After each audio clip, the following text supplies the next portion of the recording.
Boa tarde a todos e a todas. Nós estamos em mais um bate-papo. Hoje nós estamos com o professor Cássio Moreira. Eu vou falar um pouquinho para vocês do meu convidado de hoje. Nós estamos ao vivo pelo programa Conexão Trabalhista no YouTube, pelo canal Carolina Angelelli no Facebook e também pela página do PDT Piracicaba. Eu vou falar um pouquinho com vocês sobre o meu convidado de hoje. Estou falando com um gaúcho, um servidor público, um professor de universidade. O professor Cássio, ele é economista e professor, pós-doutor em História e História Política pela UFF. O que é a UFF, professor Cássio? O doutorado em Economia pela URGS e o pós-doutorado pela Universidade Federal Fluminense. Universidade Federal Fluminense. Ele é autor do livro também, O Projeto de Nação do Governo João Goulart, o Plano Trienal e as Reformas de Base. O professor Cássio, ele também tem um canal no YouTube, onde ele conversa com convidados especiais sobre diversos temas, e o canal se chama Conversas e Café. Eu vou pedir para o professor Cássio se apresentar para vocês, enquanto eu estou distribuindo alguns links, inclusive para você mesmo, professor, já vou te enviar o link, tá? Professor, boa tarde, obrigada pelo convite. Faça a gentileza de se apresentar para quem está acompanhando a gente. Boa tarde, para quem está nos assistindo agora ao vivo, assim como boa noite e bom dia, porque como esse vídeo vai ficar gravado, muitas pessoas vão assistir ele em vários turnos diferentes, né? Bom, como a Carolina já me apresentou, eu me chamo Cássio Moreira, sou professor de economia, mas com ênfase em macroeconomia e economia brasileira, e a minha especialidade é muito estudar projetos, né, história econômica e projetos, tanto que a minha tese de doutorado deu origem ao livro Projeto de Nação do Governo João Goulart, publicado pela editora Sulina, né? E nesse livro, ele pesquisava se havia um projeto nacional de desenvolvimento para o Brasil, no governo Jango, e se houvesse, qual seria ele, né? E, de fato, a pesquisa detectou que havia um projeto conectado de desenvolvimento, e que esse projeto, ele era um projeto capitalista, ou seja, ele procurava trazer reformas no capitalismo para fazer com que o capitalismo no Brasil se tornasse mais desenvolvido e, com isso, contribuísse também com o desenvolvimento socioeconômico do país. E no livro também aborda, principalmente, a questão das reformas de base do governo Jango, bastante diferente das que estão sendo feitas atualmente. Professor Cássio, obrigada pelo convite. A gente bateu um papo antes da gente entrar ao vivo, pessoal, e nós dividimos em 3 etapas diferentes e 3 momentos diferentes. Professor, fique à vontade para falar com o nosso público. Eu sei que você também quer receber o link, o pessoal que está acompanhando a gente, eu também estou distribuindo o link em várias redes sociais, e esse programa vai ficar gravado no nosso canal do YouTube, Conexão Trabalhista, vai ficar gravado na minha página pessoal, carolinaangelelli.piracicaba, fica gravado também na minha página, na página do partido, PDT Piracicaba, _Piraciro, e o professor Cássio também está compartilhando simultaneamente. Eu quero agradecer a todos que nesse sábado à tarde estão aqui com a gente, é um tema muito importante. Professor Cássio, eu estava conversando com ele um pouquinho antes da gente entrar ao vivo, pessoal, e ele fez recentemente um bate-papo organizado, né, uma série de conferências, videoconferências organizado pela Fundação Leonel Brizola.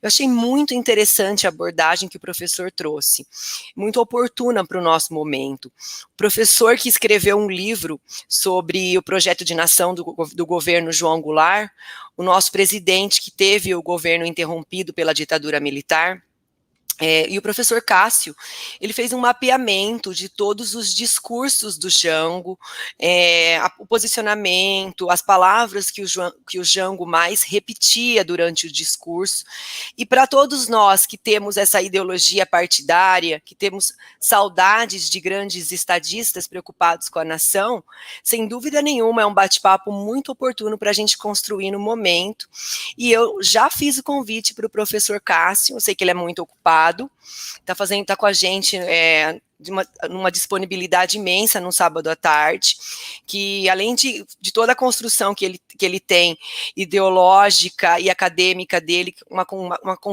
constante estudo, né? O professor vive constantemente estudando. Ele também é professor universitário, redator de vários livros e artigos. Para nós é uma imensa honra, professor, você estar com a gente aqui nesse sábado à tarde. Sei que poderia estar com a sua família, desfrutando um pouquinho de lazer. Obrigada novamente. Pode ficar à vontade para falar o quanto você quiser com a gente.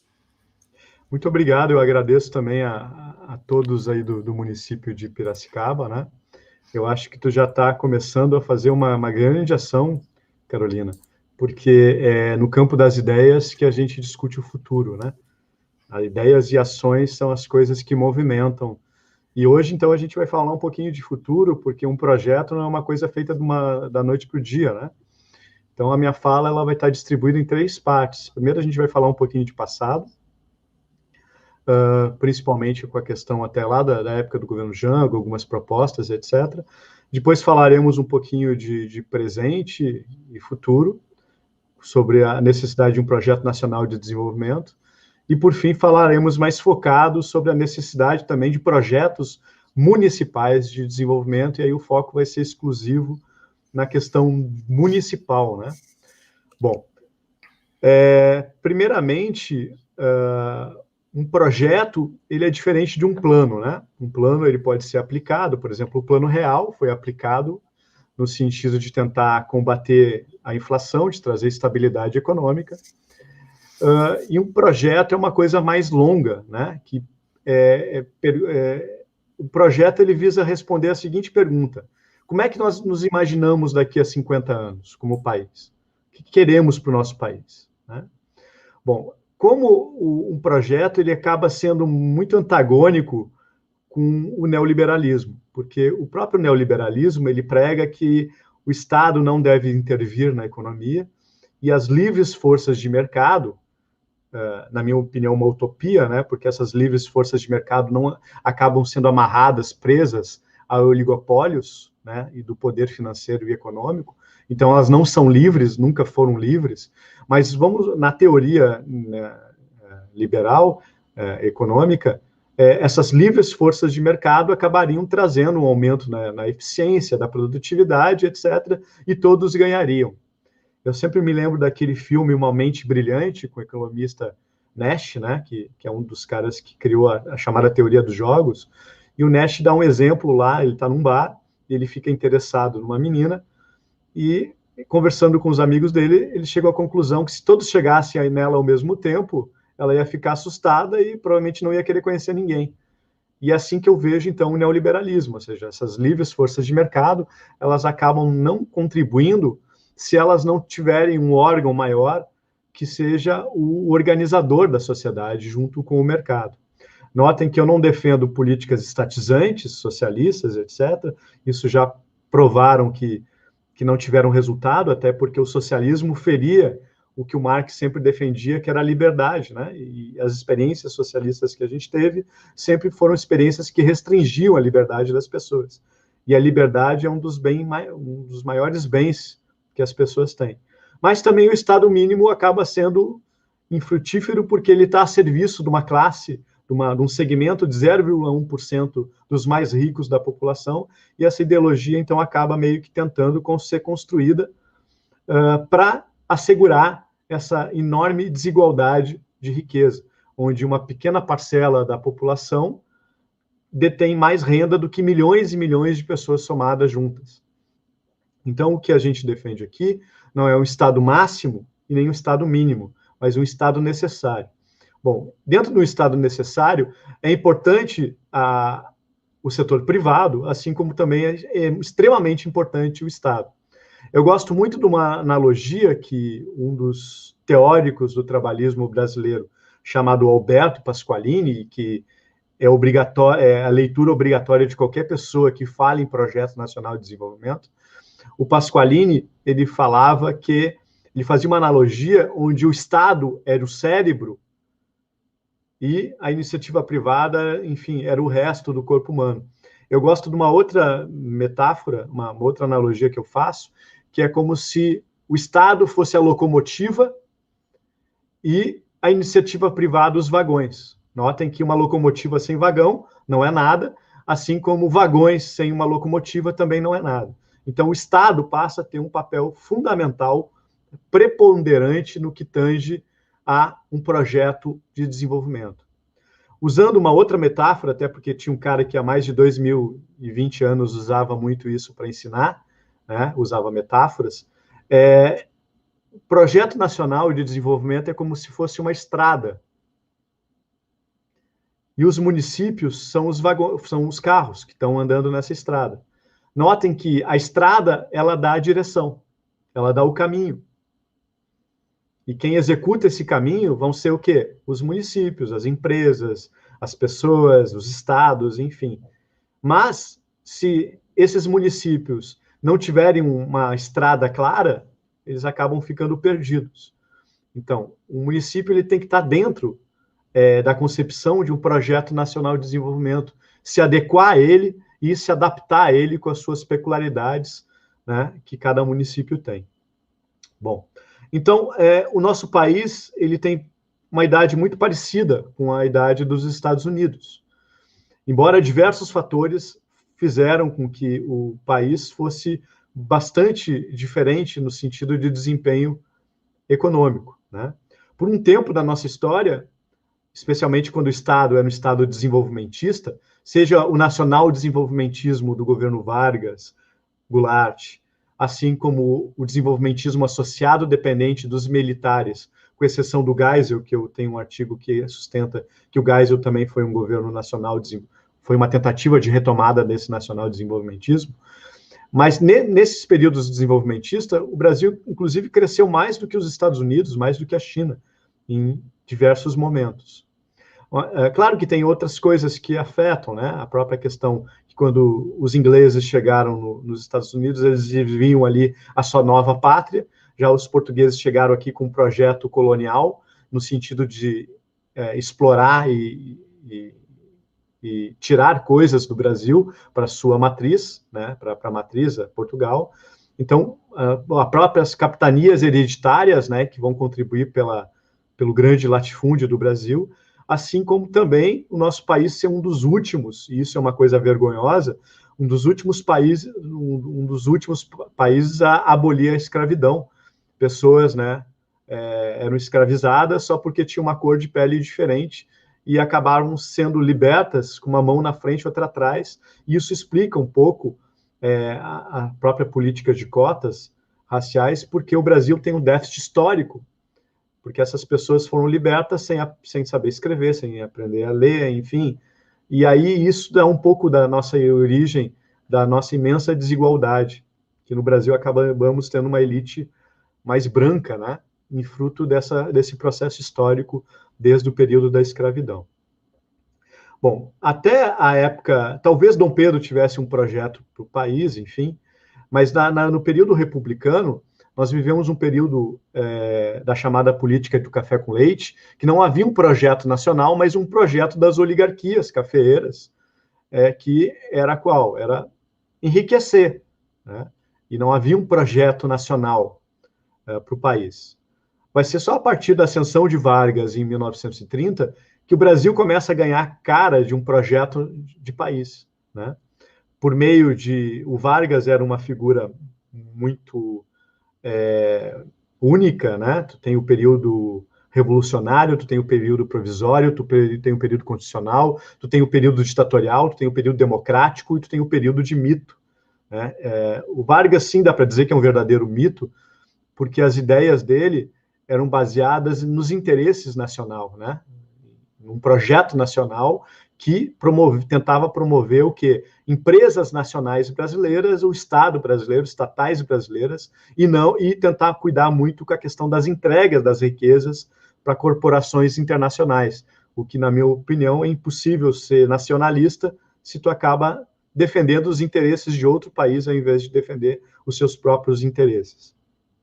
Portanto, o Getúlio teve um projeto de país, o projeto, né, está no meu livro, inclusive, se vocês estão olhando aqui na frente, enfim, aqui em cima, né? Vocês estão vendo o projeto de nação do governo João Goulart. O primeiro capítulo eu mostro qual era esse projeto do Vargas, e o Jango, quando assume, graças à campanha da legalidade, pelo seu, então, cunhado Leonel Brizola, ele acaba assumindo a presidência, embora no período a Constituição é mudada para parlamentarismo, né?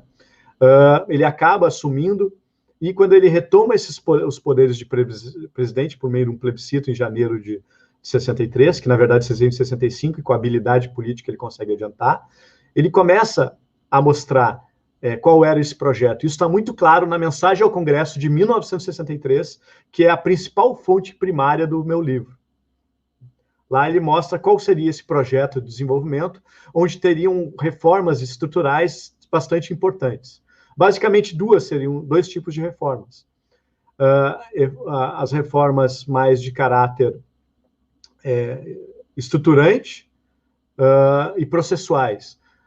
Por exemplo, reforma política, tentar trazer uma maior participação da população no processo decisório, reforma educacional, reforma administrativa, no sentido, não essa que está aí, de enfraquecimento do setor público, mas era uma reforma administrativa no sentido de fortalecer o serviço público por meio de profissionais mais qualificados, menos ingerência política, etc. Né? Reforma agrária, tentar resolver esse velho problema desde a época das capitanias hereditárias. Reforma bancária, o Jango já propunha a criação do Banco Central, fortalecimento do sistema financeiro nacional, que depois os governos militares acabaram fazendo de forma diferente um pouco. Reforma tributária, que seria talvez a mais importante, junto com a reforma política, das reformas que o Brasil precisa, uma reforma tributária que mude o sistema regressivo para progressista, para mais progressivo. Por fim, então, essas eram algumas das reformas que o Jango propunha, e por ele acabar mexendo em muitos interesses ao mesmo tempo, ele acabou sendo derrubado com a desculpa que era uma ameaça comunista, e o Jango nunca foi comunista, ele sim defendia um Brasil capitalista. Bom, os Estados Unidos teve a sorte, na minha opinião, de ter um dos maiores estadistas que o mundo já teve, que os Estados Unidos já teve, e o mundo, que foi o presidente Franklin Roosevelt, Delano Roosevelt, o criador do New Deal, que ele atribui, que tem até a participação e inspiração do próprio Getúlio na criação do New Deal. E o New Deal vai ser uma política, eu atribuo, embora nos Estados Unidos não se fale em trabalhismo, ao contrário da Inglaterra, mas eu atribuo o Franklin Roosevelt um dos maiores trabalhistas que o mundo já teve. É um trabalhismo diferente, né? Lá nos Estados Unidos, embora vocês não vão encontrar esse termo trabalhista para o Roosevelt, eu estou falando meio que quase que em primeira mão isso. O Roosevelt era um governo trabalhista, na minha opinião, de cunho mais keynesiano, e essas políticas que o Keynes acabou sistematizando na teoria geral do emprego, do juro e da moeda, publicada em 1936, o Roosevelt adianta essas políticas, assim como o Getúlio estava fazendo aqui. Bom, então, esses períodos mostraram estadistas que tinham projetos para os seus países, e um projeto nunca pode ser visto no curto prazo. Um projeto é uma coisa de longo prazo. E para um projeto dar certo, é extremamente importante tu ter um parlamento mais progressista também. Então, as pessoas, quando escolhem um projeto para liderar o seu executivo, elas têm que estar muito de olho também na escolha de deputados federais, deputados estaduais, vereadores, que vão dar sustentação e não vão inibir esse projeto, porque senão a dificuldade de implementar esse projeto ela é muito maior. Então, recentemente, o Ciro tem batido muito na tecla da necessidade de um projeto nacional de desenvolvimento para o país. Né? Ele lançou um livro chamado Projeto Nacional, O Dever da Esperança, e esse livro ele acaba ele é uma continuação desse projeto nacional do Jango. Ou seja, o Ciro, então, tenta atualizar uma parte desse projeto, contribuição do Mangabeira Unger, enfim, né? Mas as ideias principais ali estão escritas pelo Ciro, trazendo muito essa questão da inovação tecnológica, da complexidade industrial que existe nos países, né, numa indústria já 4.0, uma quarta revolução industrial, tecnológica, baseada principalmente no conhecimento e na informação. Então, o Ciro ele tenta atualizar o nacional desenvolvimentismo dentro de um contexto de globalização. Eu, inclusive, no meu canal lá, o Conversas de Café, eu estou meio que explicando o livro. Já fiz isso com um livro de economia, agora eu estou fazendo isso nesse livro. Quem sabe já tem isso no meu livro Projeto Nação do Governo João Goulart. Então, o meu canal, além de ter entrevistas, ele também procura trazer alguns livros e sistematizá-los, né, por meio de resumos e explicações. Então, esse projeto nacional, ele é um projeto de longo prazo. Ou seja, as ideias contidas ali não vão ser implementadas num mandato de 4 anos, talvez nem de 8, né? Mas as bases, as diretrizes, ou seja, a direção da estrada, usando aquela metáfora que eu usei lá no começo, a construção da estrada, a direção que aquela estrada vai tomar, pode ser feito em 4 anos, pode ser feito em 8 anos, desde que tu tenha um Congresso que mantenha essa estrada nessa direção. Porque não adianta ter um Congresso avesso a esse projeto, porque o governo vai construir, o próximo governo muda, o Congresso mantém conservador e isso acaba sendo modificado, né? Que são uma das principais críticas que o Ciro faz aos governos do PT. Os governos do PT se preocuparam muito com o executivo e, enfim, e acabaram não institucionalizando muitas das coisas que a mudança de governo acabaria enfraquecendo, né? Porque não houve reformas estruturais nesse período, embora houve uma política de inclusão social bastante importante, mas essas políticas elas acabaram não sendo enraizadas dentro do Estado brasileiro, podendo ser modificadas e acabadas. Então, o projeto nacional, o Ciro traz muito essa ideia, né, que esse projeto nacional, e aí transcrevendo as palavras de um cara chamado Álvaro Vieira Pinto, que até tem um livro aqui, mas não está à mão para eu pegar, na minha biblioteca, ele fala que um projeto nacional ele tem que ser antecedido por uma ideologia nacional do desenvolvimento. E uma ideologia nacional de desenvolvimento tem que ser uma ideologia de massas.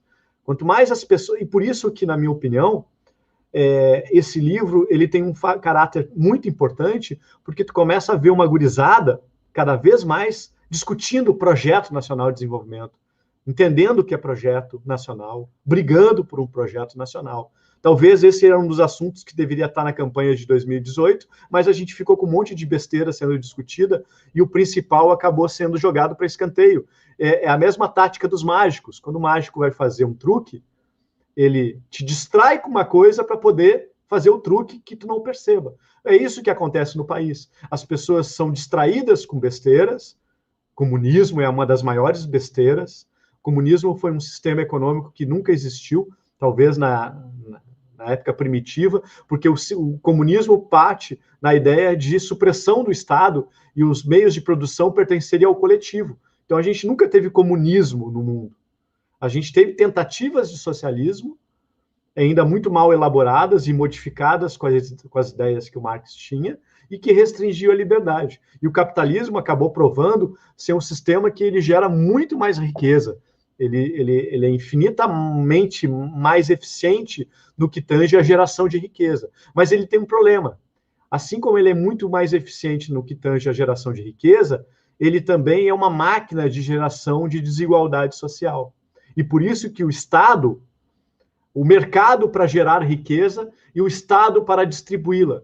E a partir do momento que querem acabar com o Estado, vocês querem, essas pessoas que querem acabar com o Estado, diminuir o Estado, elas querem promover uma economia em países com desigualdade socioeconômica cada vez maior, porque a iniciativa privada ela não vai distribuir essa renda de forma mais igualitária, embora as pessoas são diferentes e têm capacidades diferentes, e é justo que elas tenham, pelos seus méritos, resultados diferentes. Mas quando se fala em igualdade de oportunidades, meritocracia no Brasil, Se pega uma criança que estudou nos melhores colégios particulares, fez curso de inglês, isso, né, tem acesso a todas as tecnologias, e coloca para competir em pé de igualdade com uma criança criada numa favela, que muitas vezes não estudou, não conseguiu nem aprender matemática e português direito, e aí, vocês são iguais, cadê a... Isso não é meritocracia. Meritocracia vai acontecer no dia que o filho do rico estudar na mesma escola do pobre, né? Escolas públicas, gratuitas, de qualidade, onde todos vão estudar. Então, a partir do momento que tu tem uma educação que acaba contribuindo para formações diferentes, tu nunca vai ter uma igualdade de oportunidades. Então, já dá uma pista que qualquer projeto nacional de desenvolvimento passa pela educação. E não basta ter apenas dinheiro, tem que ter projetos que possam levar as pessoas às suas melhores capacidades e aproveitá-las em prol de um projeto nacional. Bom, era importante eu fazer esses comentários mais de cunho macroeconômico, porque eles são elementos, eles são ingredientes nesse arcabouço institucional que dá condições para executar um projeto nacional de desenvolvimento. Bom, eu comentei que o projeto nacional ele é a estrada. Então, os municípios vão ser os veículos, os automóveis, os estados, os caminhões, por exemplo, só para fazer uma analogia, que vão estar trilhando esse caminho do desenvolvimento, do projeto de desenvolvimento. Bom, o município, ele é o menor ente federativo, né? Onde é formado os estados, os municípios e a União. E tem suas diferenças e suas semelhanças. Embora o município ele tenha autonomia, ele não tem soberania. A soberania é da União. Então, no que tange a implementar um New Deal, um projeto mais global, isso é restrito à União, porque é ela que vai ter as condições de criar essa estrada. Agora, New Deal, mini New Deals, né? Mini projetos dentro da autonomia que os municípios têm, podem ser elaborados, sim. Né? E aí, então, é isso que a gente vai falar agora um pouco na metade da live em diante. Se tiver alguma pergunta em relação a esses temas que eu falei agora, se quiseres colocar, é bom, porque aí eu entro no outro assunto e... Professor, até o presente momento, muitas pessoas entrando em contato para dar parabéns pela escolha do tema, mas dúvida não surgiu nenhuma até o normal, momento. Sabe que essas lives, Carolina, elas são muito mais no sentido de... as pessoas assistem depois, né? Sabe que um dos piores momentos para se fazer live é na sexta e no sábado. As pessoas estão, enfim, fazendo outras coisas. Mas essa mensagem que a gente está passando aqui, ela, com certeza, ela vai ser assistida por quem realmente se interessa pelo bem coletivo, né, do nosso país. Se surgir alguma pergunta, pode colocar, não tem problema nenhum. Então, a gente vai começar a falar. Professor, se você achar que no final quiser disponibilizar o e-mail, às vezes pode surgir alguma dúvida e algum internauta quer entrar em contato direto com você, claro. Ou a gente pode colocar no finalzinho. Com a tua permissão, eu vou compartilhar esse vídeo também lá no meu YouTube, e aí o pessoal mais ligado a São Paulo aí pode comentar no teu canal, tal, que eu entro, me marca que eu respondo, assim como o pessoal mais do meu estado ou outros lugares também quiserem, vai estar disponível no meu canal. Então, vamos lá. Vamos falar um pouquinho agora sobre projeto municipal de desenvolvimento. Esses dias, num grupo no WhatsApp, a pessoa sugeriu a sigla PMD, né, que acaba sendo essa sigla de Projeto Municipal de Desenvolvimento. Então, vamos falar sobre ela. Vamos ver se eu consigo colocar aqui. Eu vou... Isso é um aplicativo que eu uso, tá? Ele é gratuito, mas tem a versão paga também, para fazer mapas mentais. Inclusive, eu acho... deixa eu tentar só voltar aqui. Tá enxergando? Sim, tá ótimo, tá dando para ver bem. Tá. Se tu quiseres, de repente, me colocar num pedacinho do lado... Deixa eu ver. Deixa eu ver se eu consigo, peraí. Não. Ah, Não. perfeito, pode ser assim, isso, tá? Não. Eu tento ver aqui. Sim. Bom, deixa eu só tentar ver se eu consigo... Bom, projeto municipal de desenvolvimento, tá? Nota que um projeto municipal de desenvolvimento, quando eu falo Estado, eu estou falando, nesse caso, o município, tá? Porque a gente está focado mais na questão... Claro que se tu tem um Estado, um governador e um presidente da República que esteja alinhado a um projeto nacional de desenvolvimento, todas as ações do município vão ser extremamente facilitadas, porque elas vão estar nessa mesma estrada.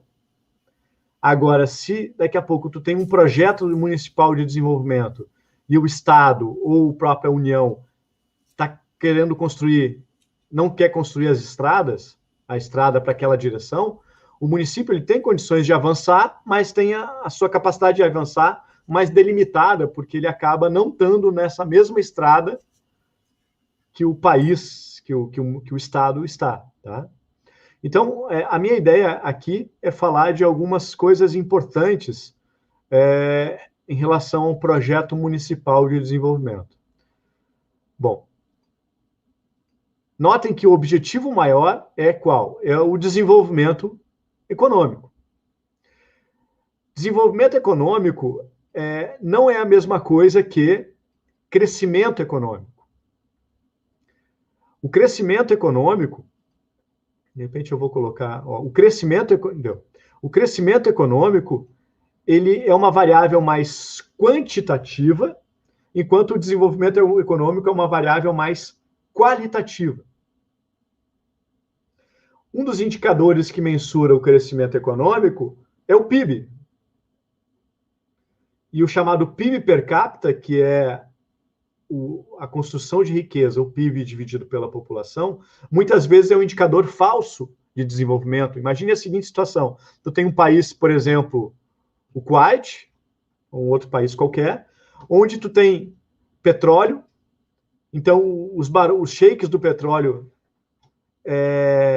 detêm muita tecnologia, detêm muito dinheiro pela exportação de petróleo, só que na hora que tu pega esse PIB e divide pela população, dá um PIB per capita altíssimo. Só que grande parte da população não tem nada de dinheiro, porque esse dinheiro está concentrado numa pequena parcela. Está me escutando, Carol? Né? Então, assim, o PIB ele é uma variável quantitativa. Já o desenvolvimento econômico é uma variável qualitativa. O desenvolvimento econômico ele pressupõe... deixa eu só passar aqui.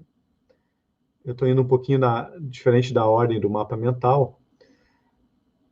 Mas, enfim, depois eu coloco... Deixa eu sair daqui, peraí.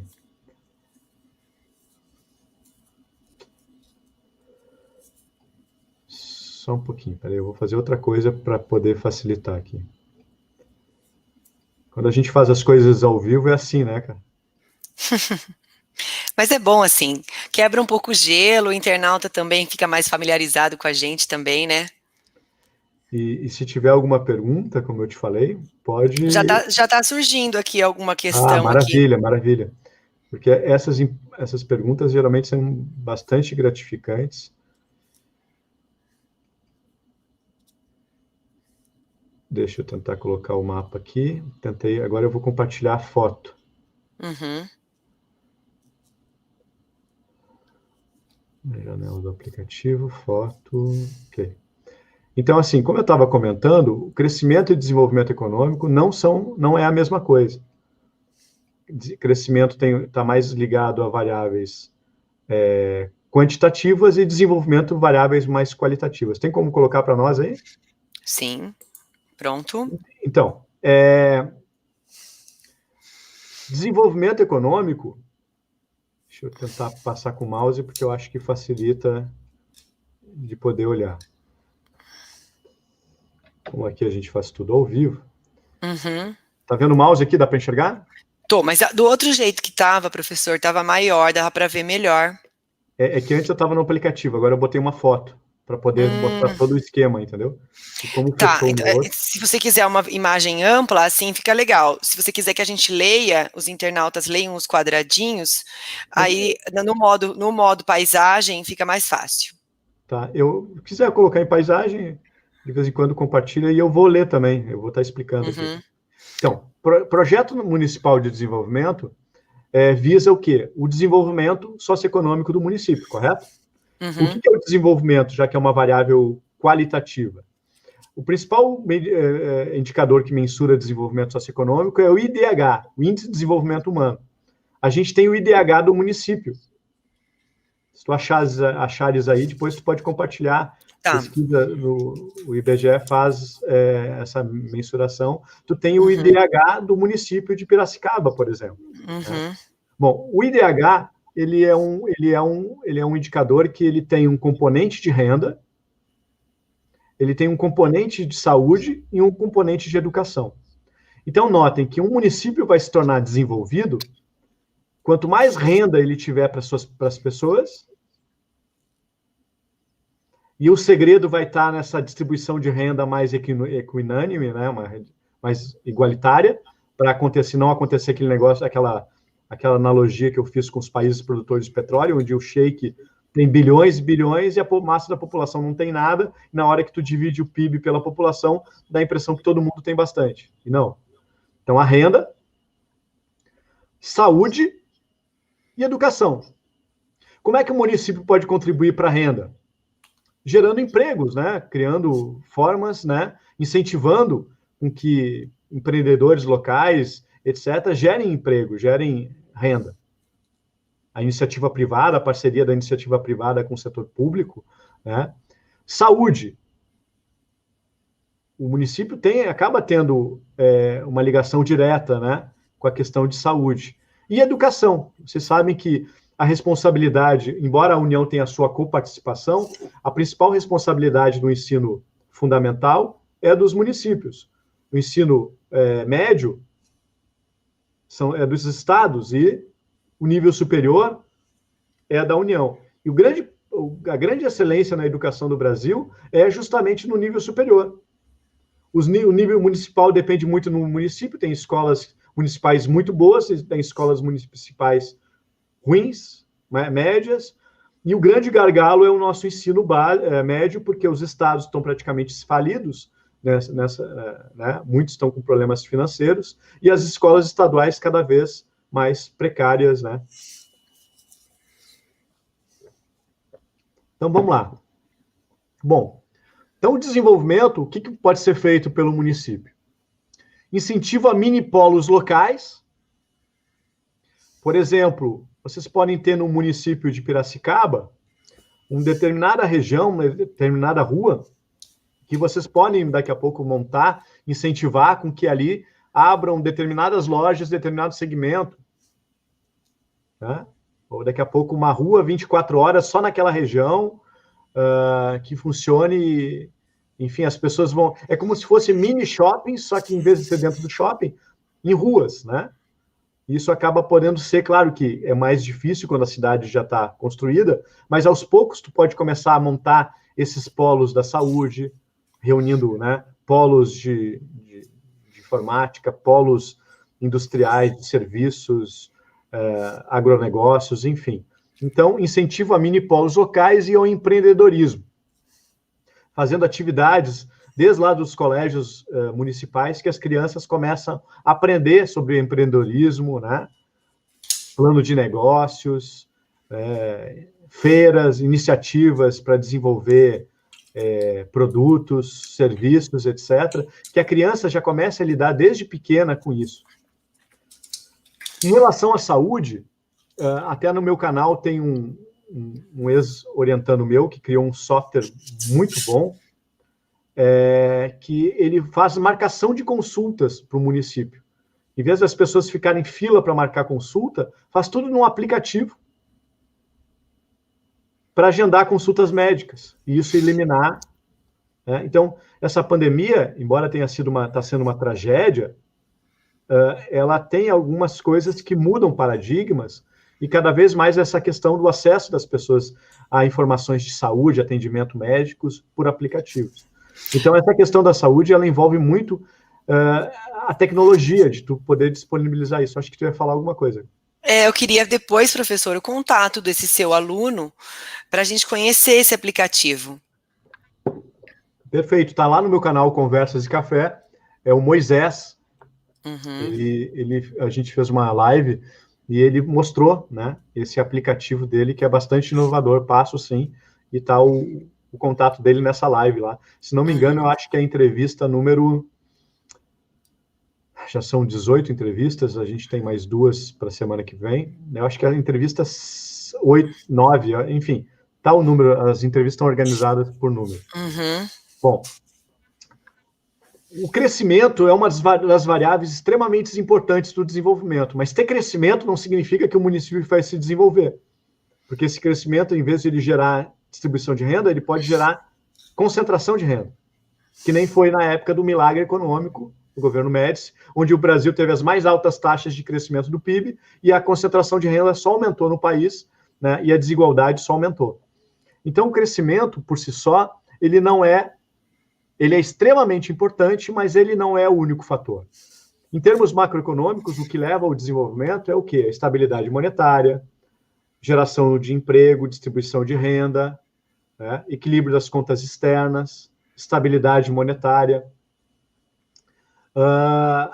Como o município é um ente mais restrito, ele não tem soberania, mas ele tem uma autonomia para fazer algumas coisas dentro da legislação, da lei orgânica do município, que tem que estar atrelada à Constituição do Estado, que tem que estar atrelada à Constituição da nação, do país, mas há algumas possibilidades. Então, o crescimento, de forma geral, ele é influenciado basicamente por 4 variáveis, Carol. Recursos humanos, a qualificação das pessoas, né? Esse tecido, que o Ciro fala muito bem no livro, e o Mangabeira Unger fala muito de uma inclusão produtivista, né? As pessoas ser trabalhada a capacitação das pessoas, a empregabilidade, a criação, enfim, o empreendedorismo das pessoas. Então, os recursos humanos, recursos naturais, que aí é muito peculiar de cada município, né? Alguns municípios têm recursos naturais de um tipo, outro tem, outro não tem, enfim, são muito peculiares. A formação de capital, que é o acúmulo de dinheiro, poupança, e aí a iniciativa privada também tem o seu fator importante. O empresário, ele está, daqui a pouco, conectado com esse projeto. O município trazer esse empresariado e mostrar que...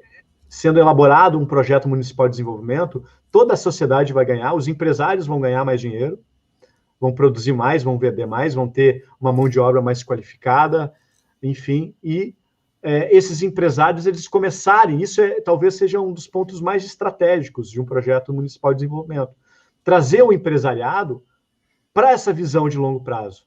Infelizmente, uma boa parte do nosso empresariado no Brasil tem uma miopia macroeconômica.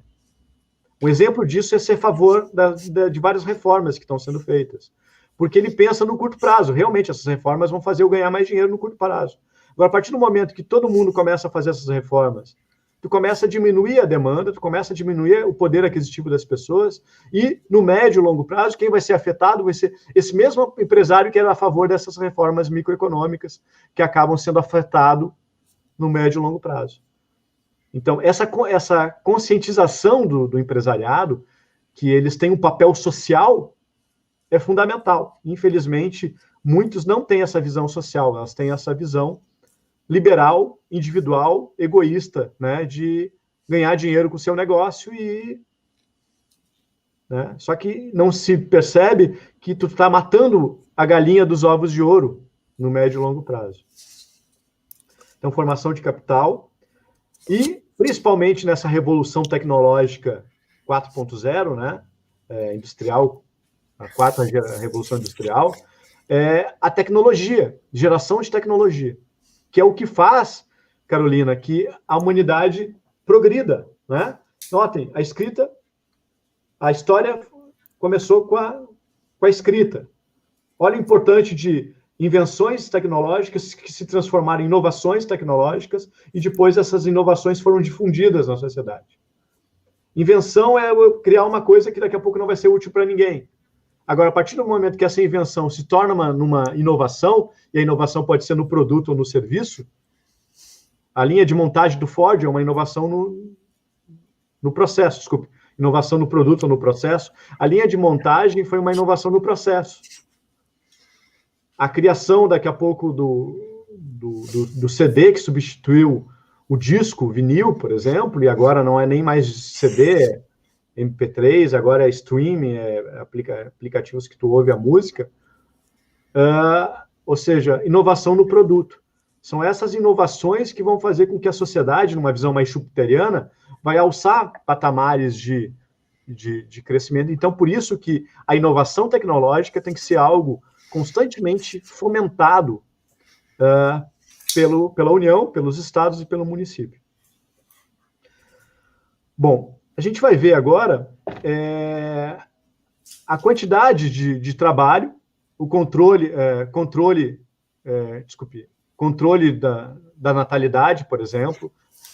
Se tu tem uma população que começa a crescer muito aquém das condições que o Estado tem para manter esse padrão e melhorar, vai afetar, porque não adianta tu melhorar a qualidade de vida e melhorar emprego, renda, etc., se a população começa a crescer de forma muito maior. Então, conscientização no sentido das pessoas adotarem métodos contraceptivos, enfim, no sentido de ter um planejamento, né, dos nascimentos das crianças, enfim, é uma coisa também estratégica, né, no ponto de vista de impedir com que tenha um crescimento populacional muito mais forte. A qualidade, eu defendo há tempos uma velha defesa do Brizola, que era a escola de turno integral, onde as escolas municipais, num turno, vão ter conhecimento, e no outro turno elas vão ter esporte e cultura. Conhecimento no sentido de gerar, aptidões profissionalizantes, próprio conhecimento, e cultura e esporte no sentido de socializar e também promover a cidadania, né? Melhor distribuição de terra e acesso a financiamento e tecnologia. Então, o município tem que estar focado nisso, né? Principalmente na questão de financiamento de tecnologia. Incentivo à poupança e educação financeira. Isso lá nas escolas, as crianças começarem a aprender a ter educação financeira, né? Que às vezes daqui a pouco... teve um experimento uma vez que colocaram várias crianças e deram dinheiro para elas e que se elas não... Desculpe, deram um doce e se elas não passassem 2 semanas e não comessem esse doce, quando elas voltassem, elas iam ganhar mais um doce. E aí se fez experimento e uma boa parcela das crianças comeu o doce. Quando voltou, não tinha mais o do outro doce, porque ela tinha comido. E algumas meio que não comeram o doce para ganhar o segundo doce. E aí meio que acompanharam, né, a vida profissional e mostrou dado significativo que aquelas pessoas que acabaram aquelas crianças que não comeram o doce, pouparam, elas acabaram tendo um desempenho profissional e de renda bem maior significativamente do que aquelas outras que compraram.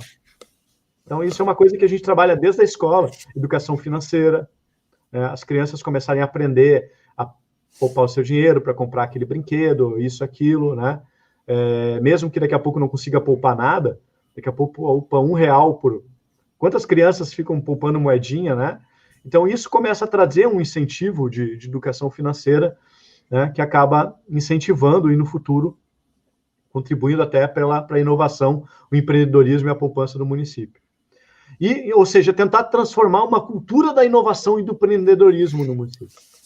Daqui a pouco o município pode reunir, as mulheres costuram, os homens costuram, enfim, determinada tal. Vamos reunir essas pessoas e daqui a pouco o município incentivar com que elas criem uma cooperativa para fazer aquele serviço, né? Então, essa cultura da inovação e do empreendedorismo deve ser diária numa administração municipal dentro das suas possibilidades. Bom, o município ele tem condições, então... e notem que cada município tem suas peculiaridades diferentes. Uma tem o setor primário, que é a agricultura, pecuária, mais desenvolvidos. O outro tem o setor secundário, que é a indústria, mais desenvolvidos. O outro tem o setor terciário, mais desenvolvidos. E cada município vai ter que se adaptar com as suas... naquilo que é mais competitivo e também com o que oferece, com os recursos que acaba oferecendo. Mas notem que isso pode ser mudado. Daqui a pouco o município tem um foco terciário, pode começar a ter um foco industrial ou primário, enfim. Professor, enquanto você dá um alento para sua garganta, eu quero te sugerir uma live com uma personalidade que a gente fez uma live interna para ajudar na nossa elaboração do nosso projeto aqui municipal. Eu vou te passar o contato de um senhor, ele tem um banco comunitário que estimula moedas locais. E ele começou do nada esse banco no Ceará, e hoje ele tem 150 bancos esparramados pelo Brasil todo. É um projeto super diferente, inovador, e eu brinquei com ele, eu brinquei com o seu Joaquim, eu falei que ele é uma flor de lótus, porque ele começou esse banco num projeto, num lixão, para recuperar áreas vulneráveis, e hoje esse projeto, essa inovação de moeda local, que estimula o comércio local, uma moeda local, assim, se esparramou pelo Brasil, todos copiando a ideia do seu Joaquim. Eu vou passar para você o contato depois. Vai ser um prazer. Nota, cara, que tu trouxe uma outra questão extremamente importante, a questão da sustentabilidade. Vocês se deram conta de quanto lixo a gente acumula, bota fora todo dia? Então, isso já virou um assunto de primeira ordem, né, professor? Então, assim, em muitos municípios tem um incentivo muito precário nos que tange a separação do lixo. E muitas vezes querendo com multa. E não é com multa que tu vai conseguir fazer esses processos, né? Um ex-chefe meu dizia que o órgão mais sensível do corpo humano é o bolso. A partir do momento que muitas pessoas começam a ver uma possibilidade de ganhar o seu sustento com isso, e ter todo um arcabouço que dê sustentação para isso, a gente tem um potencial enorme e que tem um impacto ambiental muito forte, que é a questão da separação e da reciclagem, que pode ser feito também. Muito bom a tua fala, porque linka com uma outra coisa que eu não botei no meu mapa mental aqui, mas que ajuda bastante. Chegando à reta final, e aí eu respondo algumas perguntas, se tiver. Então, eu estava indo agora para o campo roxo. Você falou de cooperativa, né? Por isso que eu entrei no assunto do Banco de Economia Popular, porque ele financia justamente cooperativa, banco de mulher, banco do jovem, banco para dependentes químicos que estão em fase de recuperação. Então, assim, ele pode ser implementado para diferentes pautas, de acordo com a realidade da situação. Eu vou passar para você o contato, você vai gostar, professor. Não, vai ser o maior prazer. Então, vou voltar aqui, deixa eu só abrir a tela aqui que eu... Deu. Então, agora a gente está olhando esse campo roxo-lilás aqui. O homem não é muito bom com cor, né? É azul fraco, é azul escuro. Enfim. Deixa eu só aumentar aqui que eu acabei colocando muito pequeno. Vamos ver se melhora para vocês. Melhorou, mas diminui mais um pouquinho. São só 4 quadradinhos lilás? Eu vou passando aqui, não te preocupe. Tá. Então, o Projeto Municipal de Desenvolvimento, ele tem que... Isso aqui é um pouco ideias que estavam na minha monografia de graduação, que falava sobre Porto Alegre e Tecnópole, né, e inovação tecnológica e tal. Aos poucos eu fui migrando mais para a área que eu sou apaixonado, que é história econômica, economia brasileira, macroeconomia, mas já tive muito estudo mais nessa área de inovação, porque eu tive uma orientadora que era muito boa nisso, que é a professora Maria Alice Lauric. Então, na minha época de graduação, foi muito focada essa questão de inovação tecnológica, né, e, enfim. Então, eu acabo dominando um pouquinho sobre isso, né, e ajuda porque isso acaba entrando no importante que é um projeto, maior, né, que é um projeto nacional. Então, vamos ver aqui esses 5 itens aqui. O município espacial, reordenamento do espaço urbano, é aquele exemplo que eu estava te dando qual é o segredo do shopping? O shopping reúne o comércio num local, as pessoas vão no shopping, elas têm vários acessos ali. Só que isso não precisa, só que o shopping acaba sendo monopolizado por quem é dono do shopping, com os aluguéis caros, etc. Mas daqui a pouco, se tu começa a criar outros polos locais, reunindo essas pessoas que têm empreendimentos, com aluguel muito mais acessível, com tal, isso vai gerar uma rede, né, Quando eu fui para João Pessoa uma vez, tinha um espaço ali que era uma feira, onde tinha várias tapiocas, vários, né, tal. Fomentar coisas assim, que as pessoas... Porque isso vai ser um momento de lazer, mas também de gerar emprego, renda para o município. Então, o fator econômico, que é a criação de empregos, que esse fator espacial ele acaba meio que contribuindo com a criação de empregos, que vai afetar tanto o setor terciário, secundário ou primário. Sociológica, ou seja, adoção de novas posturas relativas à organização do trabalho, fazendo com que... Sabe que uma das reformas que o Jango propunha é que os trabalhadores das empresas tivessem participação nos lucros. Isso seria a coisa mais revolucionária para o capitalismo brasileiro.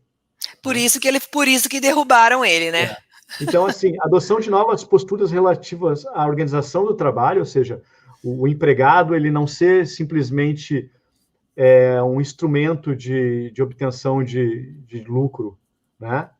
Ou seja, ele seja um participante que ele possa, daqui a pouco, empreender e crescer também dentro do empreendimento, gerar uma empresa que vai ser fornecedora para aquela, etc. Enfim, a política, reforço dos fatores da natureza local, e aí a importância de se escolher bem tanto os vereadores quanto o chefe do executivo, porque é ele que vai tentar organizar esse Estado em prol de um projeto nacional de desenvolvimento.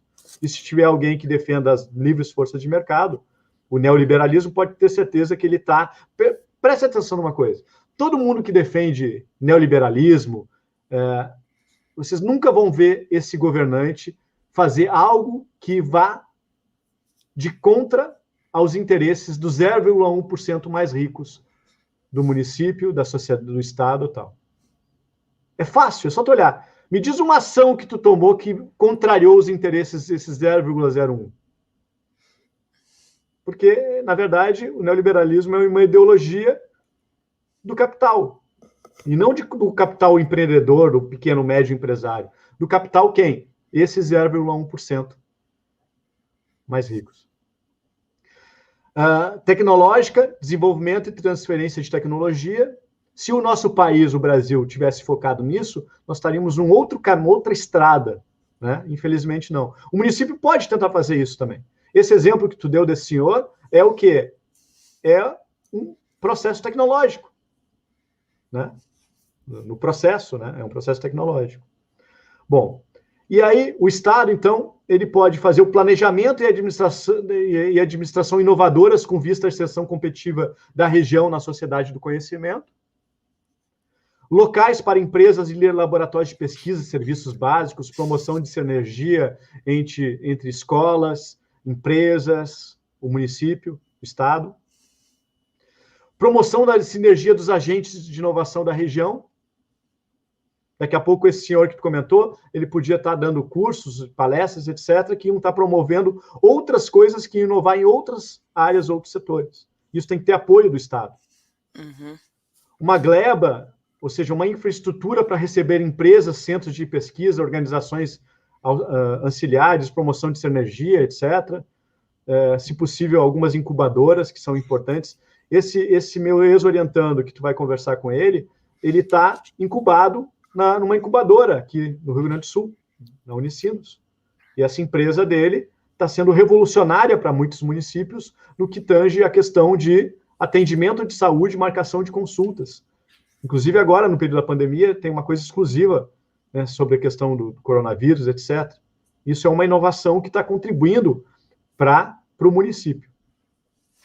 Né? Então, esses 4 fatores vão colaborando, contribuindo para o que tange que é o maior de tudo, que é o quê? O desenvolvimento socioeconômico do município. Tá?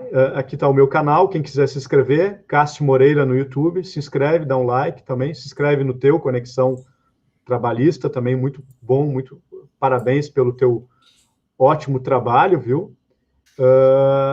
Enfim, tentei ser quase que pontual em 1 hora, para sobrar uns 2 minutos ainda para alguma pergunta e fechar dentro da 1 hora que eu me comprometi contigo, Carolina.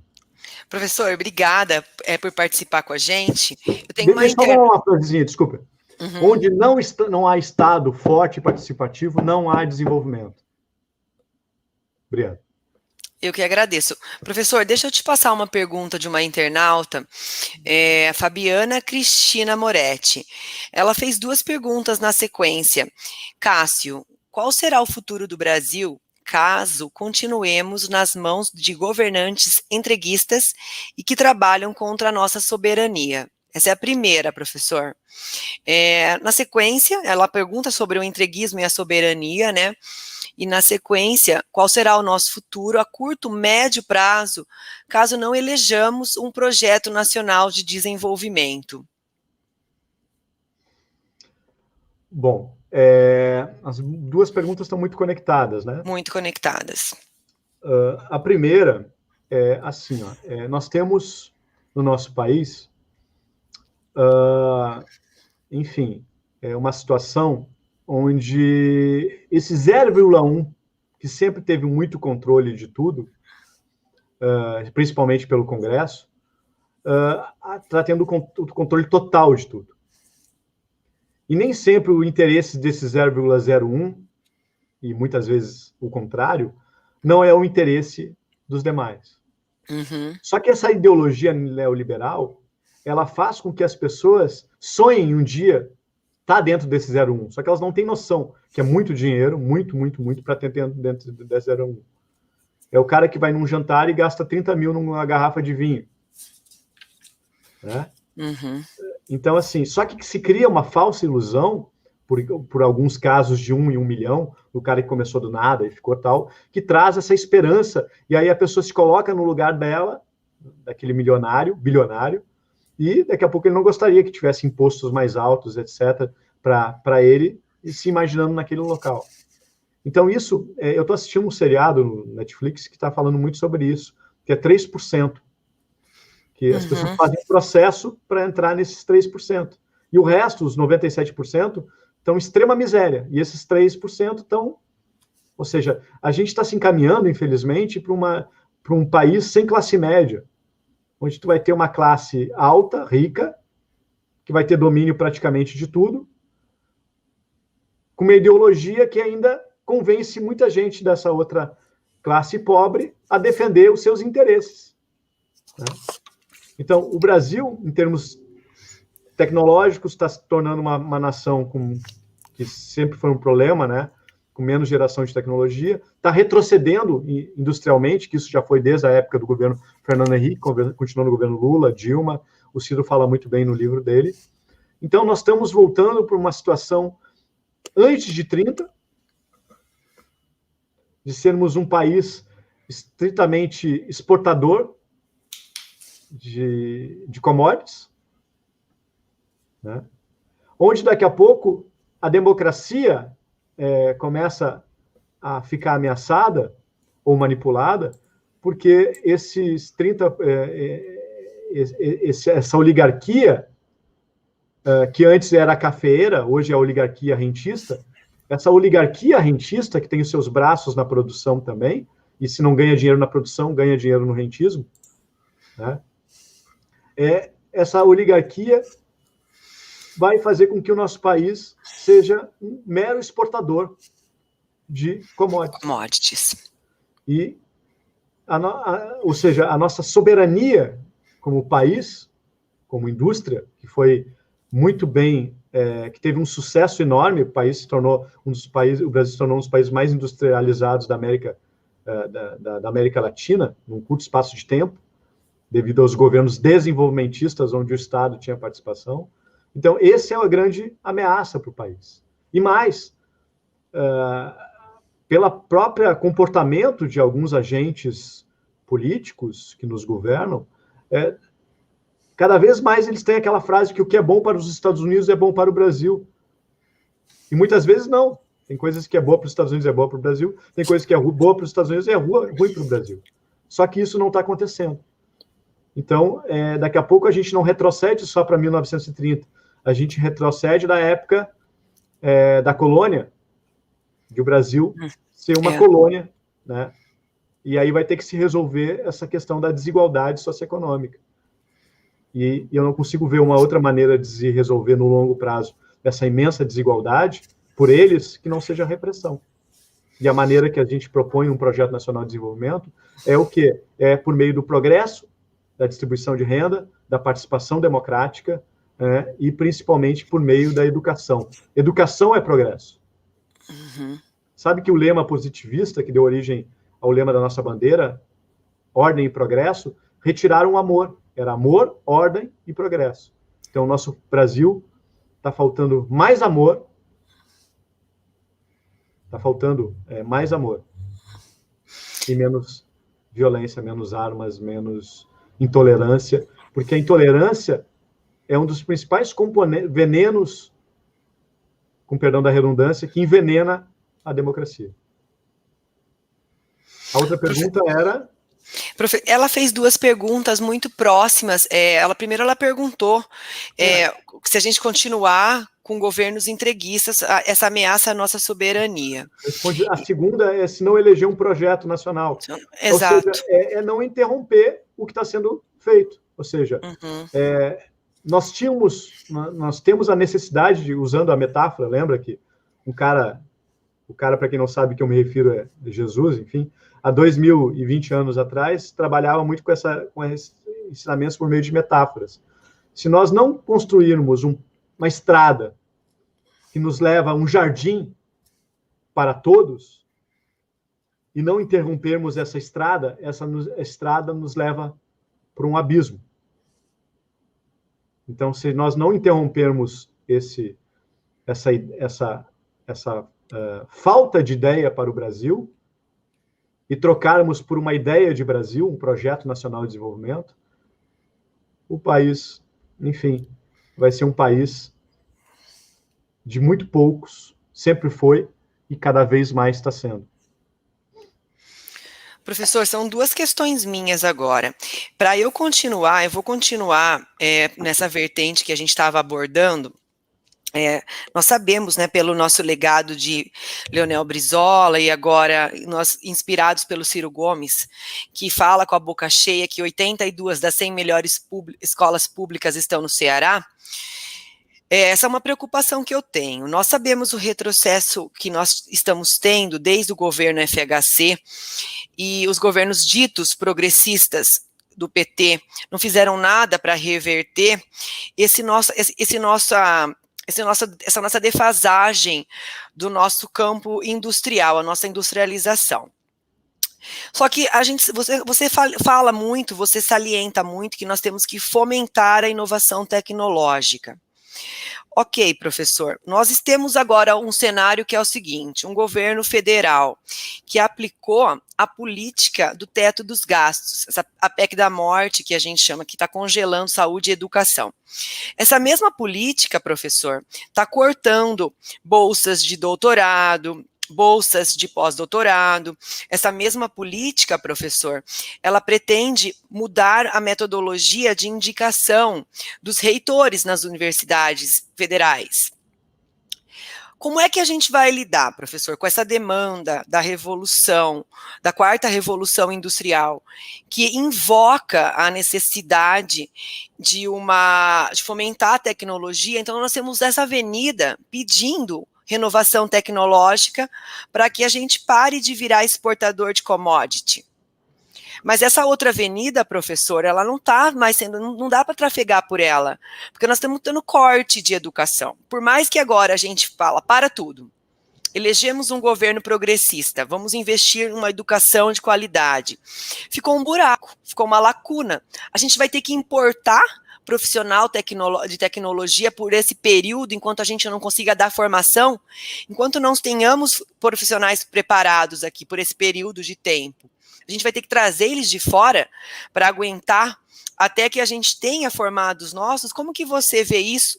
E emendando isso, já que você está num ambiente acadêmico, eu sei que você é professor universitário, eu queria que você me passasse um termômetro, uma energia. O que os jovens estão pensando disso, professor? Porque eu vivo no ambiente do trabalhismo, eu trabalho num sindicato, e mesmo trabalhando onde você disse que o primeiro órgão do corpo humano onde eles sentem é o bolso, professor, eles não estão sentindo ainda o que a reforma trabalhista fez com eles. Eles não estão sentindo ainda o que a reforma da Previdência fez com eles, professor. E cada vez mais está difícil para nós passarmos para eles essa linguagem da perda de direitos. Como que você, professor universitário, preparado, um professor universitário do campo progressista, está conseguindo dialogar com a juventude? Primeiro, só uma coisa que talvez faltou na minha fala, que eu acho que é importante, e inclusive até o Ciro fala muito isso no livro dele, é que durante o período da inflação, a inflação era uma forma de transferir renda da classe mais pobre e média para a classe mais alta. Estou me referindo muito a esse 0,01%, tá? Enfim, não é 1%, não chega nem a ser 1%. É o 0,01%. Porque algumas pessoas começam a sentir, eu estou dentro do 1%, e não. O problema está no 0,1%, que tem mais renda do que... O Ciro fala, né, que 5 pessoas têm mais renda do que 100 milhões de pessoas juntas. Né? Isso é uma coisa mundial também, mas no Brasil muito mais. O grande problema do Brasil não é a corrupção não é uma causa, é uma consequência. O grande problema do Brasil é a nossa imensa desigualdade socioeconômica. Então, durante o período da inflação, ainda mais com a correção monetária, que foi criada lá no governo Paeg, no Castelo Branco, a inflação era uma forma de transferir renda para a classe mais alta. Com a estabilidade monetária, com o pai do Plano Real, que é o Itamar Franco, e não o Fernando Henrique Cardoso, é o Itamar Franco, cujos ministros que elaboraram o Plano Real, principalmente Pércio Arida e Lara Rezende, e os 3 ministros, Fernando Henrique, Rubens Recupero e Ciro Gomes, na implementação do Plano Real, mas o pai do Plano Real era o presidente, então, que era o Itamar Franco. Com a estabilidade monetária, com o Plano Real, a forma de transferir renda para esse 0,1 era por meio dos juros da dívida. Que quem é que detinha grande parcela desses juros da dívida? O 0,1% mais rico. Só que agora nós temos um país que está com uma insuficiência de demanda, com uma capacidade enorme, ociosa, que eles estão acreditando que vai crescer em V. Vai ter uma volta de crescimento pequeno, porque a capacidade ociosa é muito grande, mas não é sustentável. Ou seja, eles estão muito preocupados em crescimento econômico, enquanto eles deveriam estar preocupados com desenvolvimento econômico. Aí que reside toda a grande diferença. Porque só o crescimento não leva ao desenvolvimento econômico. Então, nesse período dos juros, o juro era a forma de transferir renda do segmento mais baixo para a classe mais alta. Mas como agora os juros, é verdade, nesse governo está um dos menores patamares de juros da nossa história, muito pela crise que nós vivemos, desde as manifestações de junho de 2013, na minha opinião, é aí que começou o desmoronamento do Brasil, né? Falavam que o gigante acordou, eu dizia, acordou, mas esqueceu de se politizar, né? Então, hoje, como tu não tem dinheiro quase para pagar juro, a ideia é o quê? O desmonte, a diminuição do Estado, né, para fazer com que esse dinheiro não vá para serviços públicos, e aí a reforma administrativa é uma clara tentativa disso, de diminuir esse custo desse Estado e não se preocupar com a sua melhora da sua eficiência, a sua modernização, mas sim diminuir o Estado para fazer com que esse dinheiro diminua impostos e também esse dinheiro dos impostos, que quem paga verdadeiramente imposto no Brasil é a classe média e a classe baixa, classe rica não paga, jet ski não paga, querem cobrar imposto de livro, mas jet ski, lancha não paga, né? Então, vai fazer com que sobre dinheiro para o quê? Já que não vai ter mais tanto serviço públicos ou com custo menor, etc., esse dinheiro também vai servir para pagamento de juros da dívida pública. Então, é isso que está muito por trás dessas reformas liberalizantes. Elas querem criar mais dinheiro para poder pagar os juros da dívida, porque para essa elite de 0,1%, mais ricas, de forma bem simplificada, né? Não é tão simples assim. Então, essa que é a questão. E aí a tua pergunta, a segunda, era na questão de... Eu perguntei para você, professor, nós temos uma demanda grande de inovação tecnológica, né? Por conta também da quarta revolução industrial. Só que agora a nossa realidade, ela diz que nós temos 20 anos de congelamento de educação. E para que a gente interrompa esse ciclo de exportador de commodity, comece a ter uma produção tecnológica, comece a ter profissionais com essa formação mais tecnológica, enquanto a gente não consegue que os nossos jovens, que as nossas crianças tenham essa formação, mesmo que a gente comece hoje a mudar a nossa realidade educacional, a gente vai ter que importar esses profissionais, trazer de outros países, porque vai ficar essa lacuna, né? Se a gente tem Bolsonaro, já são 4 anos, a gente está em 2 anos de governo Temer, entendeu? A gente tem uma lacuna aí, já são 6 anos de problemas educacionais no Brasil. Eu não sei se a gente consegue reverter a nossa realidade na próxima eleição federal. E eu não sei por quanto tempo ainda essa próxima realidade vai ser mudada, se a gente consegue eleger um presidente comprometido com a educação. A realidade não se muda também de uma hora para outra, né? Mas é que tá, é que nem eu digo, não adianta só eleger o executivo, o presidente, o governador, o prefeito. Tem que eleger também legislativo que esteja comprometido com um projeto de desenvolvimento. E tem gente comprometida em vários partidos diferentes, né, em relação a um projeto de desenvolvimento para o país. Então, agora sim, eu acho que o tecido humano é muito rico no Brasil. O brasileiro falta, talvez, motivação e apoio, mas o brasileiro é um povo muito criativo, né? O famoso jeitinho brasileiro, ele tenta criar, ele tenta, enfim, de forma, muitas vezes, se usa esse termo de forma pejorativa, mas também eu estou usando ele de forma criativa, no sentido que ele é um povo que é muito empreendedor, né? Até pelas dificuldades. Dizem que grandes multinacionais, quando testam um gerente, um gestor, a prova de fogo é o Brasil, porque se ele consegue se dar bem no Brasil, ele se dá bem em qualquer lugar do mundo, pela dificuldade que né, tal. Então, assim, de fato, tem coisas que nós tivemos um avanço muito grande ao longo dos governos do PT, no sentido de acesso à educação, né? Mas teve o gargalo, que é o que? A qualidade da educação, que não foi resolvida, especialmente no ensino básico, cujo o corresponsável é os municípios, e os estados, como eu comentei lá no início, que são os estados. Então, assim, isso perpassa, então, por quê? Uma mudança na política educacional do país. Notem que são coisas que são de médio e longo prazo, mas algumas coisas já estavam, ou seja, nós temos, antigamente, na época que eu fiz faculdade, eu só podia estudar na URGS, se não fosse na URGS eu não teria condições de estudar. Claro que a gente estava começando a retroceder nisso, mas por um tempo eu presenciei que as pessoas podiam entrar, né, aumentaram as vagas nas universidades, institutos federais, ProUni, enfim. Isso está sendo retroagido porque, como eu falei, a crítica, isso foram mudanças que não foram mudanças estruturais.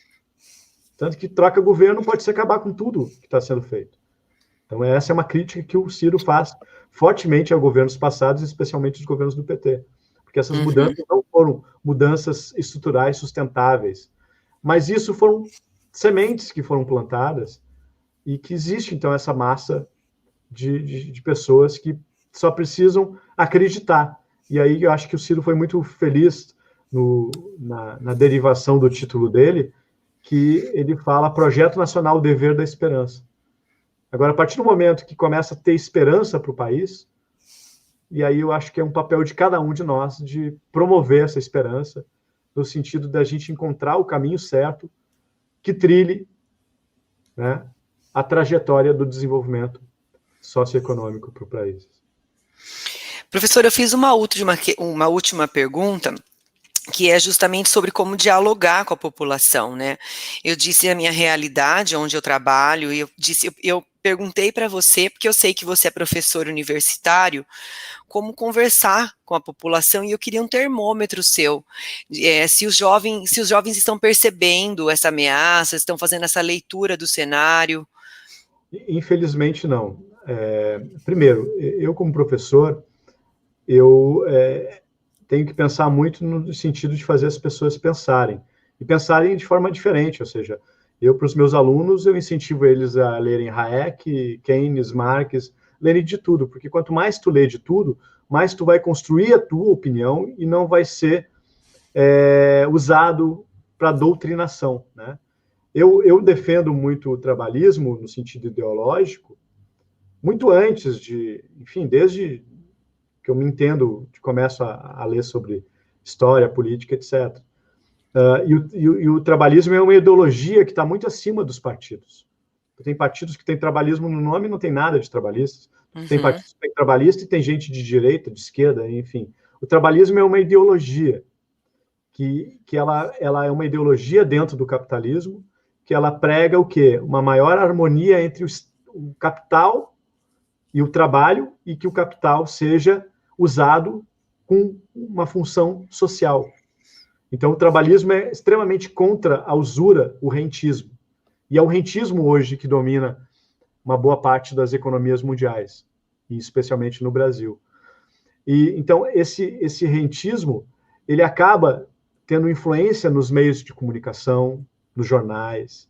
Então, tu liga, e isso é muito fácil, tu vai começando a tornar homogênea uma visão da sociedade. Então, valorizem muito programas que levam ao contraponto, né? Eu tento fazer um contraponto no meu canal, o contraponto da grande mídia, né? Porque a grande mídia provavelmente fala coisas diferentes do que de muitas pessoas que eu entrevisto. Agora, em aula, enfim, tu tem que ser o mais imparcial possível, no sentido de fazer com que os estudantes, alunos, enfim, pensem por si próprios e eles pesquisem, leiam, etc., para que eles formem. Então, como eu tenho essa abordagem muito profissional e também consigo ter esse feedback de olhar, eu percebo que essa cultura liberal, ela meio que está se enraizando na sociedade brasileira, e a nossa juventude está sendo distraída com várias outras coisas que as tecnologias ajudam, né? As mídias sociais, Instagram, Facebook, enfim, né? As nossas músicas não são músicas mais politizadas como eram na década de 80. Hoje se fala de um monte de coisas que te distraem. É aquela velha metáfora do mágico. Te distrai com um monte de coisas para te não ter consciência social em prol de um projeto nacional de desenvolvimento. Professor, nós estamos já com 1h23, o papo tá bom, eu não sei se você tem horário, por mim eu esticava, mas eu sei que você tem bastante compromisso. Eu queria te agradecer, viu, Carol, pela tua disponibilidade de colocar esse assunto em pauta, e um pouco que reflete disso que eu estou falando é que lives tipo essa, não estou dizendo essa porque eu não quero ser pretensioso, mas assim, lives parecidas com essas, que deveriam ter milhares, milhões de acessos, infelizmente outras coisas, ou seja, superficiais, que são importantes porque podem distrair as pessoas, alegrar, etc., mas superficiais no sentido de um projeto de como queremos numa melhora de vida para as pessoas, etc., acabam tendo muito mais visualizações do que coisas realmente importantes no prol coletivo. As pessoas, cada vez mais, elas acham que elas crescem na vida só por mérito próprio.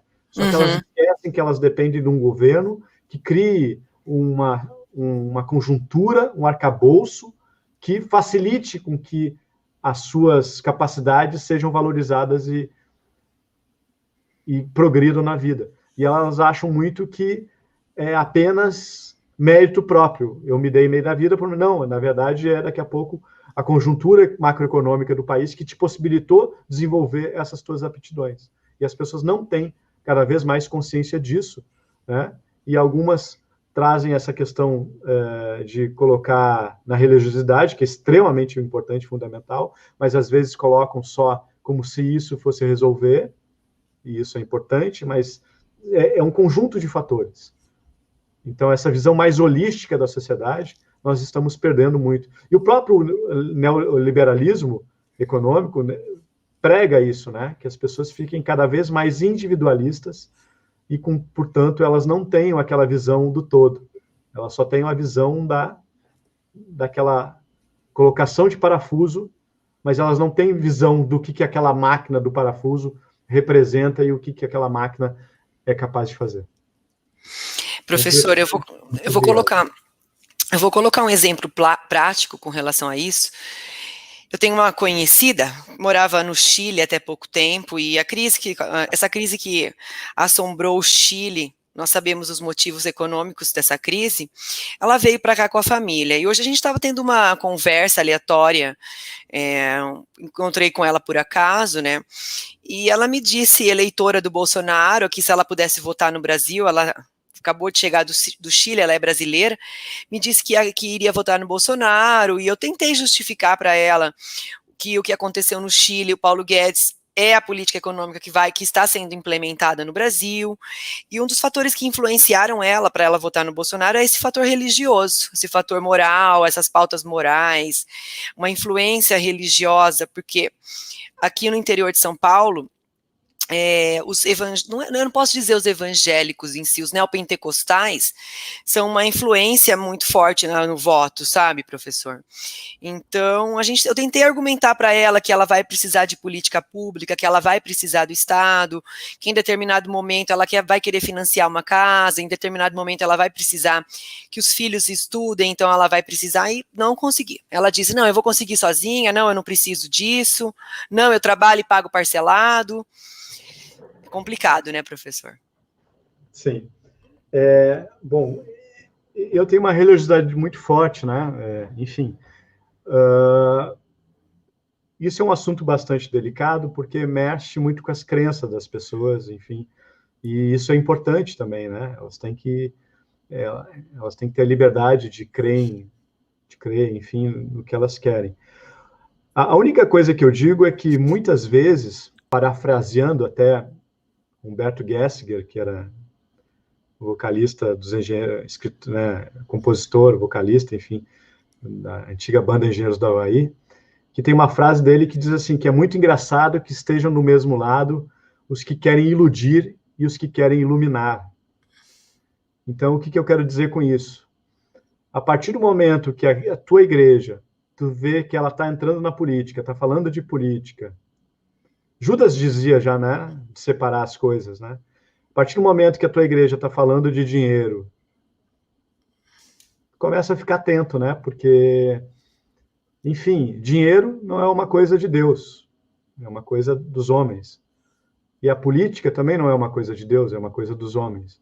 Então, quando a religião, na minha humilde opinião, começa a se misturar com dinheiro, pedir dinheiro, ou com política, vota em tal, vota tal, pastor entrando na igreja, na política, etc., já está completamente desvirtuado da principal concepção, na minha opinião, da religiosidade. Então, essa é a minha humilde opinião, né? Tem pessoas que podem pensar diferentes, mas eu acho que é uma forma de ficar atento.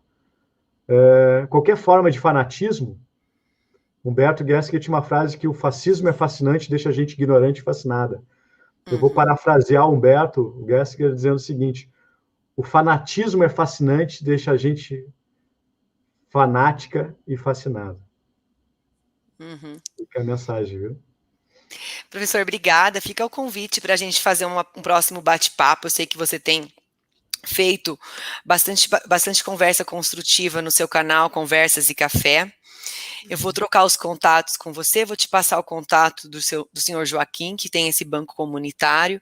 Peço também o contato do Moisés e vou tentar te enviar essa monografia da minha amiga, que fala dos meios de comunicação do Getúlio Vargas. A gente vai tentando construir debates e conversas conforme a sua disponibilidade também. Carol, a todos que estão nos assistindo e que vierem nos assistir, eu agradeço imensamente a oportunidade de estar falando e conclamo vocês a pensarem o que vocês querem como um projeto nacional de desenvolvimento para o país. Eu acho que esse é o caminho e nós somos os agentes da mudança, tá? Fiquem com Deus, fiquem em casa, quem puder, quem sair com máscara, porque quem sair sem máscara está contribuindo para a morte de milhares de pessoas. Então, muito obrigado aí pela tua atenção e te agradeço a ti. Até a próxima. Obrigada, professor. Parabéns por essa conversa de hoje, viu? Obrigada mesmo. Obrigado. Beijo, boa noite para você. Boa noite. Até.